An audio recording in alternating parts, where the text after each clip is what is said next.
It's morning again in America.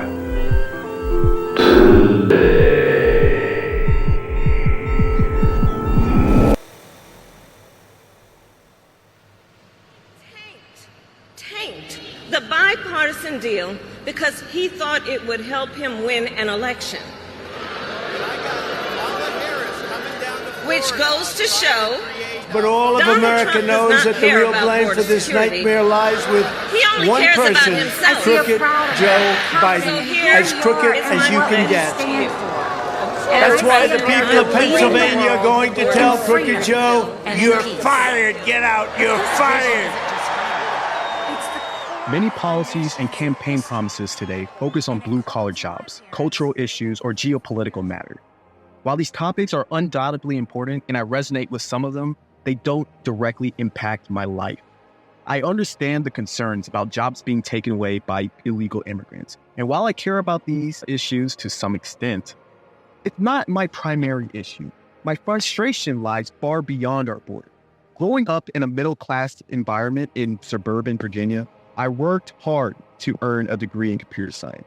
And then I followed it with a master's degree. Despite my qualifications, I'm struggling to find a white-collar job.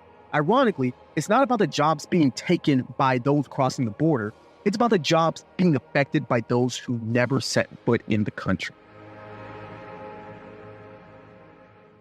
It's paradoxical that large companies, while claiming financial struggles and laying off tens of thousands of workers, are simultaneously reporting record profits. What's more, they are outsourcing the very jobs that they are eliminating. It's abhorrent that these companies, which we have allowed to dominate their field and wield immense influence over our lives, are doing this on such a grand scale.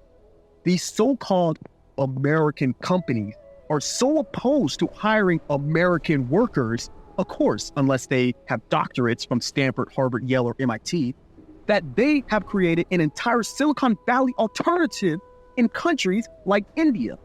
The jobs we were promised upon our graduations from college are now in cities like Bangalore. Skilled American workers are left fighting for the few remaining jobs while these companies become increasingly selective. This would be manageable if smaller companies could fill the gap. However, due to the influence of these giants, smaller companies must specialize, seeking only now the most experienced workers. This creates a vicious cycle where entry-level jobs are being outsourced away, leaving American workers without the necessary experience to advance.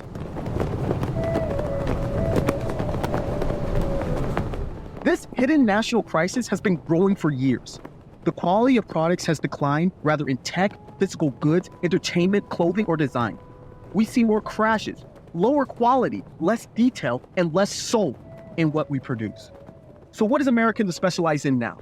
We've already outsourced our manufacturing to China, our tech to India, and our computer chip construction to Taiwan.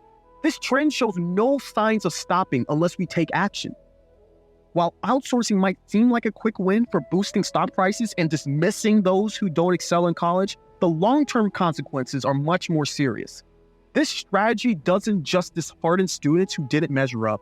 It gives opportunities to workers abroad that our students never received. In 20 years, the seeds we're planting in other countries will bear significant fruit.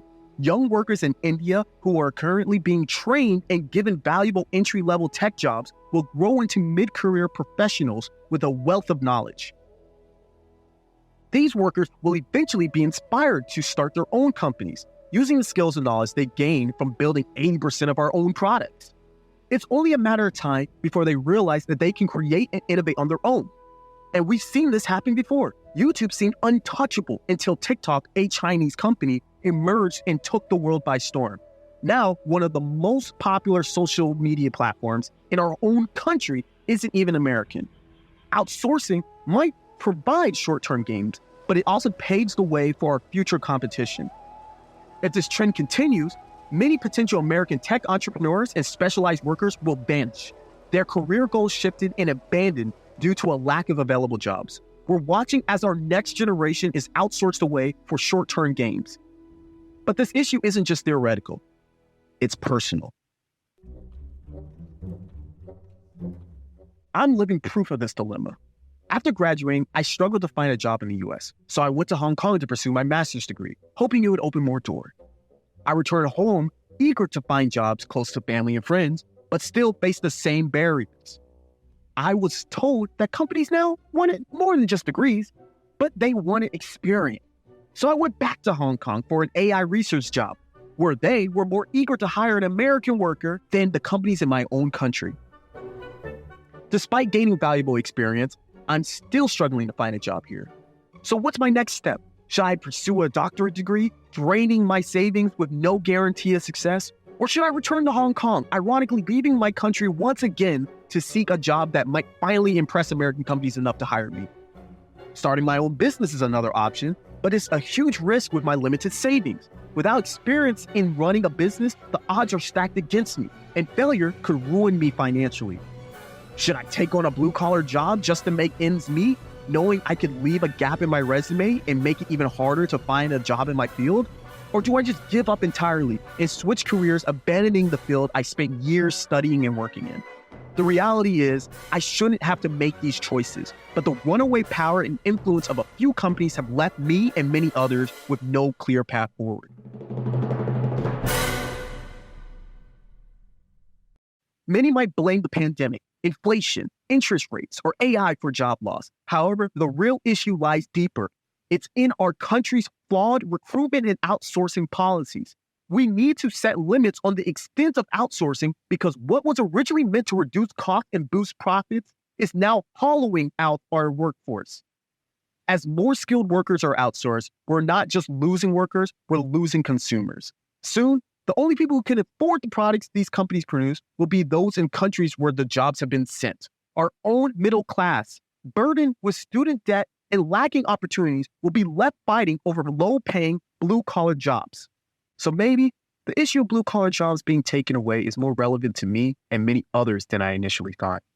At the rate this outsourcing problem is going, those might be the only jobs left for us. Before that happens, let's make some noise together. Email, fax, or send letters to your senators and representatives. Write articles, make videos. I've taken my steps, but it hasn't been enough. So I'm sending out a shout, and I'm hoping to hear an echo back. We must show them we won't go quietly. We're unemployed. So we have all the time in the world to make our voices heard.